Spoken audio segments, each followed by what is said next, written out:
Everyone thinks of Hans Christian Andersen as the king of sweet, uplifting fairy tales. Yeah, you've been catfished. Hans Christian Andersen didn't really do sweet. He did trauma. Andersen's most messed up story, Little Klaus and Big Klaus. This one is less of a fairy tale and more of a 19th century manual on fraud, extortion, and tricking your enemy into committing multiple homicides. It has the body count of a Tarantino movie and the vibes of a really good Fargo episode. You've got Big Klaus, who's rich and owns a lot of horses, and Little Klaus, who's poor and only owns one horse. One day, Big Klaus gets annoyed and kills Little Klaus's only horse. Most people would call the police. Little Klaus just thinks, I can monetize this. He skins the horse, tricks a farmer into thinking the hide has magical powers, and sells it to him for a whole bag of cash. When Big Klaus asks how he got so rich, Little Klaus tells him, the market for dead horse skin is booming right now. So what does Big Klaus do? He kills all of his horses and goes to town to try and sell the skins for $1 million. The entire town just laughs and beats the crap out of him. And that is just the light-hearted intro.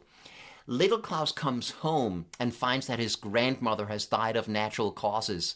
He takes her corpse, that's his actual dead grandma, and puts it in his bed. Now, Big Klaus is still big mad about the horses, so he sneaks in to kill Little Klaus in his sleep. He sees the body in the bed and bashes it over the head with an axe. I honestly can't believe Disney still hasn't made a musical out of this one. Now, you would probably be sad that your grandma just got her skull smashed, but Little Klaus just sees market opportunity number 2. He props her dead body up in a carriage, drives to the inn, and asks the innkeeper to bring her a beer.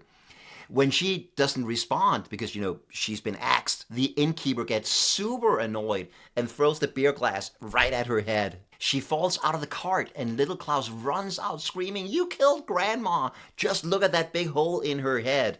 And he then extorts the poor innkeeper for a massive payout.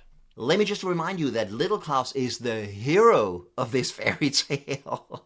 Little Klaus shows Big Klaus this new pile of money and says, I have a market update. It turns out dead grandmas are actually worth way more than dead horses. So what does Big Klaus do? Yeah, you guessed it. He kills his own grandmother. He literally takes an axe to her, brings her to town and says, "Can I please have 1 pile of gold for this dead senior citizen?" Unsurprisingly, he gets chased out of town again. So does this story have a happy ending where the two make up and live happily ever after? Nope. The fairy tale ends when Little Klaus drowns Big Klaus in a river. I am not making any of this up. That is the actual Hans Christian Andersen story. He really sat there with a quill and thought, you know what? I bet the kids are just gonna love a story about financial fraud and grandma homicide.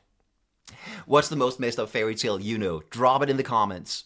If you've ever wondered why Denmark is so weird, you need to come see my comedy show, How to Become Danish in 1 hour. It's in Copenhagen and it's in English. Get your tickets at becomedanish.com so you're not the only one missing all the jokes.